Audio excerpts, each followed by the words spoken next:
Hey guys, today I'm going to show you about a day in the life of a micro coffee roaster here in Malaysia. So this is going to be a one take scene, but basically we are from His Brew Coffee Company. You can see right here, and this is a small little roastery that we have, and it's 7 a.m. in the morning, so no one's in here yet. But basically, I've done a video about our whole layout of our bar setting. So this is our retail front that we have. It's pretty small. It's less than 500 square feet, maybe about 250 to 300 square feet. But what we have is basically all simple setups, our retail shelves here with some higher products, our drip bags, oat milk, some grinders, and this is all our coffee beans that we have, right? So we have our new arrivals and so on. And so this is more like a takeaway bar. I've done a video in this, you could look and see how this takeaway bar is done. But basically, the more interesting thing is what appears behind the scenes right here at our coffee roastery. So we are situated in Malaysia and in a not the biggest town in the world, but yet not the smallest too, in a place called Kota Kemuning, Shah Alam. And today I'm going to show you about our things that goes on behind the scenes. So usually we have a team of 4 to 5 people on any given day to help us in our roastery. And so it's early in the morning, no one's in yet, so I'm the only one that's in. But that gives me some time to actually show you what we have. So let's first discuss about coffee sourcing, right? Let me put this down here. So let's first talk about coffee sourcing. So over here, you can see that I have coffees from literally like everywhere, or not all around the world, but lots of places, right? And we have coffees that are from multiple locations, multiple different places. We source mainly from America and also African countries. We like the coffees that are from there, and they're also easily accessible. Back when we started, to be honest with you, we didn't have the capacity to be able to purchase such a large quantity of like coffees that we have right here right now. When we first started, it was honestly just one bag. I know I still remember us getting just one bag of coffee instead of just something like this, right? Oh, look at me. I go to the gym. Okay, anyway, something like this, and we were really happy because we roasted on like literally a 200-gram coffee roaster, and that's how we started our business. And so we've grown to this size in a matter of 3 years, and so we're really grateful. But let's go back to coffee sourcing. So in Malaysia, coffee sourcing has become more and more available, readily available, and easily accessible.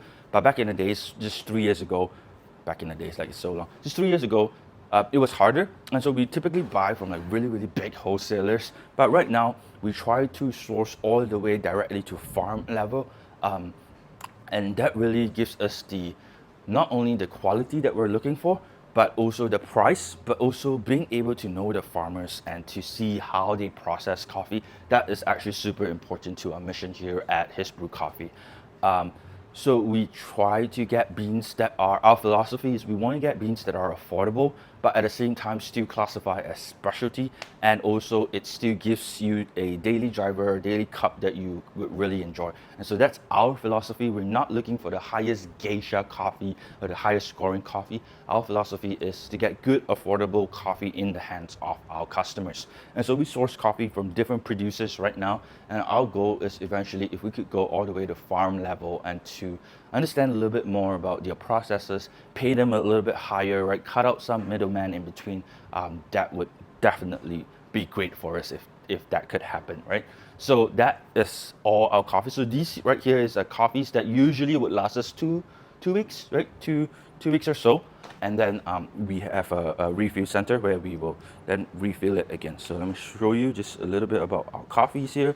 Right, these are all our coffees that we have right now. We're still waiting for a shipment of Ethiopian coffees, right, to come in. Okay, let's discuss about coffee roasting. So, as a coffee roaster, we have different functions.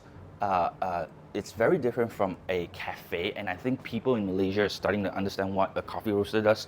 So what we have here in our coffee roasting space, it's a pretty small space, but we have two production machines. The first is our 6 kg roaster right here. So at any given time, it can roast 6 kg worth of coffee. And then we have a 2 kg roaster right here, right? So these are usually what we use for roasting smaller batches or even like micro lot coffees.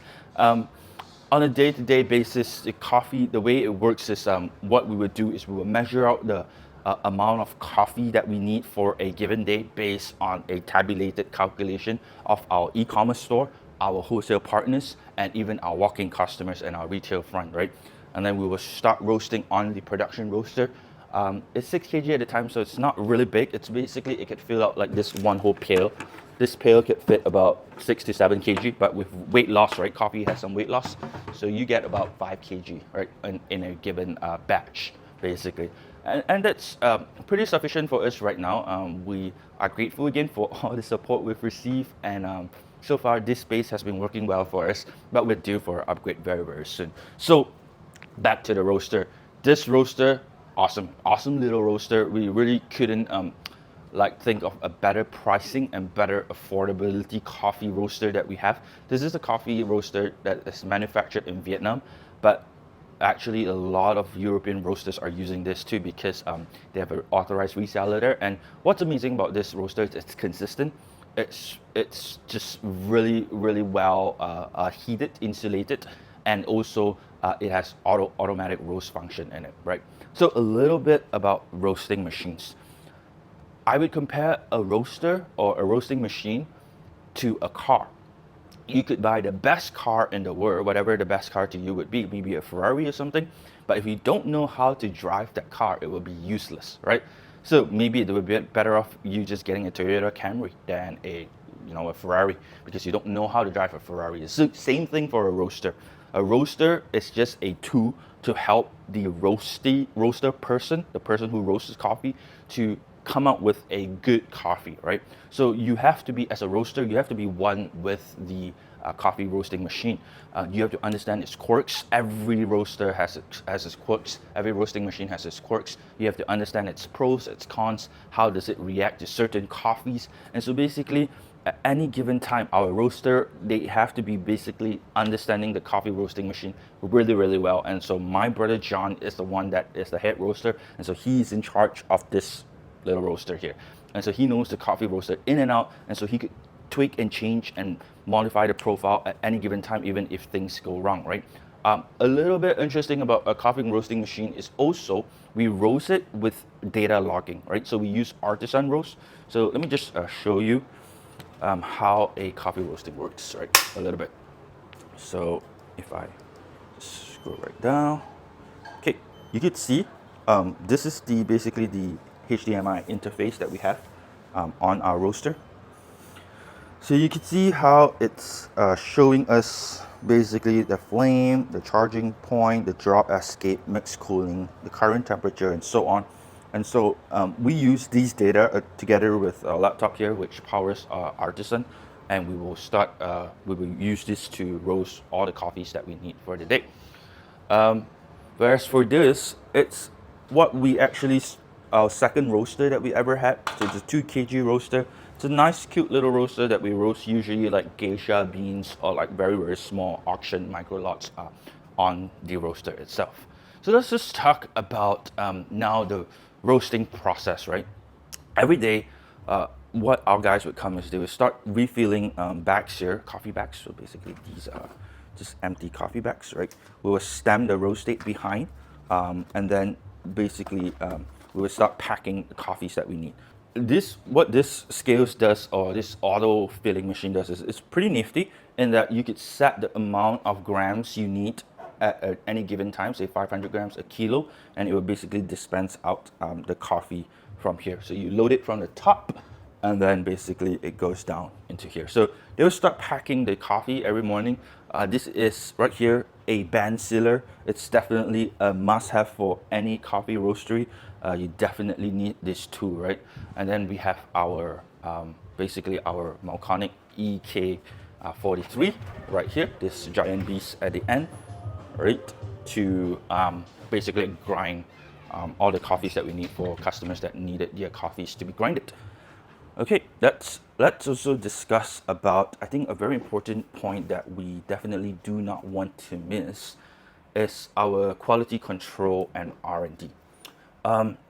So every day, it's without said, what we try to do is we try to control our quality as best as possible to ensure consistency in coffees that we deliver to our customers and also to our wholesale clients. And what we do is we do a process called cupping. And so we will cup each coffees to understand if we've gotten off, to understand where the profiles were and how we could improve it if we want to improve it, right? The tools that we have are gradually growing for coffee roast in our coffee roastery, and let me just show you a little bit of the tools that we currently use in our coffee roaster, in our roastery, right? So right here we have something called the color analyzer. So if you look here, this tool right here, it's by Lebu. What it does, it basically like tells us the color of our coffee at any given time. So we can tell the outer color and also the inner color of the coffee itself. So if you look right here, show it to you. So you can see right here, it has a measuring. So what we do is we put coffees underneath and then we measure. It will tell us basically the actron level that we have. So there's no coffee right now. Pretty sure it cannot measure anything out of range. It will tell us the actron level of our coffee to ensure that if we are saying that we are roasting a medium roast and the actron level for our medium roast is at 62 actron level, and we want to make sure that it hits 62 plus or minus every single time. So that's what we use as our QC tool. Another tool that we use for our QC is this dye fluid here. It's basically more for extraction. So when we roast our coffee, rest our coffee, and then brew our coffee, what we try to do is also we want to ensure that our coffees are extracted properly, especially for the front. So this tool right here helps us to do exactly just that. It basically measures the extraction level in a particular coffee that we brew to ensure that we've extracted everything properly. So this is just the extraction level. And then last but not least, I'll show you the star of the show that we've recently gotten, which is right here, the Ling roaster. So this roaster is pretty awesome. It's actually just a sample roaster. It can roast only about 100 grams at a time. But what we use this roaster for is for sampling coffees. Whenever there's new coffees that arrive, we will use this to sample coffees. What we also use this for, this is the tool basically. If you guys would like to see more details about each of these two, comment down in the section below and I'll perhaps make a new video about it. So what we use this to, basically, long story short, is that we cup our coffees, sample coffees from producers. Let's say a new coffee comes in and we don't know how it tastes like. Our producers will usually send us some samples and we will roast it on this roaster, and then we will cup it and also try and see what the profiles are. Another thing that we do for this roaster is it has recommended profiles by Sam Cora itself. So when we buy this roaster, we're looking at it as like buying the brain of Sam Cora itself. What we do is we roast a particular sample, look at the color, look at the outer color, inner color, and try to match that color to in our production roast. And also we see the recommended development time ratio. For those of you who don't know, you can just skip this part. Anyway, the DTR, if let's say Sam Cora recommends a 15 to 18% DTR, and what we do is when we roast on our production roast, we also try to achieve that 15 to 18% DTR. And most importantly, for any coffees that you have, you would always have to judge. The final judge would always have to be your palate or your taste, the taste of it. So it could be a dark roast, it might taste good, right? It could be a light roast, it might taste good too. So you do not know based on just the color itself, but all these are just parameters to help us to achieve consistency in our coffees. So I guess there are a couple more things that maybe I have not actually discussed. Let me just look at my notes. Oh yeah, packaging. So being that we are pretty big on e-commerce, actually about 70% of our business is powered by e-commerce itself. So you guys buying on like Amazon equivalent of Shopee, Lazada, that really helps us. So what we have are boxes like this right here. So if you can see, there are like stacks of boxes. what we do is we pack coffees in these boxes and ship them out to ensure that it's not crushed, to ensure that the integrity of the coffee stays as consistent as possible. And so we have different sizes coffee based on the amount that you order, right? We could go into these whole details if you would like to know more about the whole process of like selling coffees online. We've been pretty fortunate that we feel that we've kind of like master how to sell online for a coffee as a coffee roastery, right? And so we are grateful in that sense, right? That we get to do this as part of our daily routine and our daily job. Lastly, I would like to talk about the inspiration of us starting a coffee roastery. So just how we started this is basically I bought a 200-gram coffee roaster initially just to roast it by myself and for myself.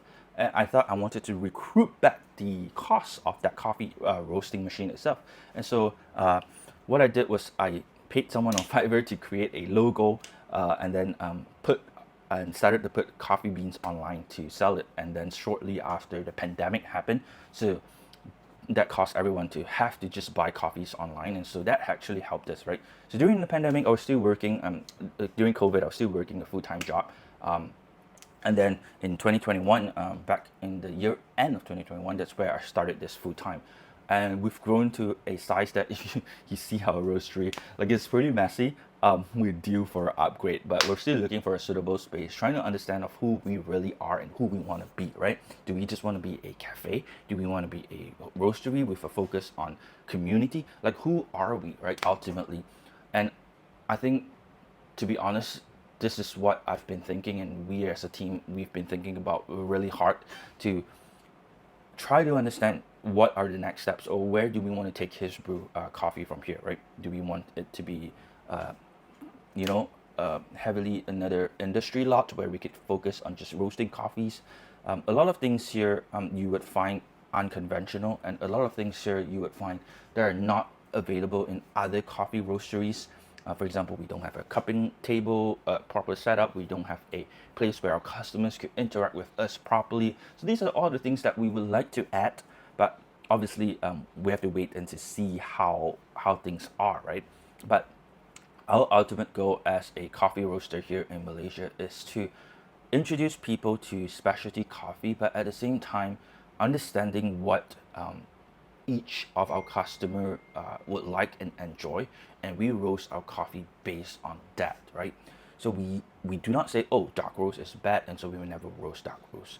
We still provide dark roast as a part of our option, but to each its own. But at the end of the day, when we buy coffees, we look at the intrinsic flavor of the coffee itself, and we try to roast it to its fullest potential, so that customers will get to enjoy different coffees from all different around the world and different processes, and also to know the farmer itself. Eventually, that is our end goal. And so I hope this coffee roastery tour is good enough. It's pretty long now. I hope it helps you understand a little bit better about what goes on behind the scenes in a coffee roastery business. So let me know what you would like to see further, and maybe I could film it and show you a little bit more details on it. So I'll see you in the next video. Thank you guys. Bye.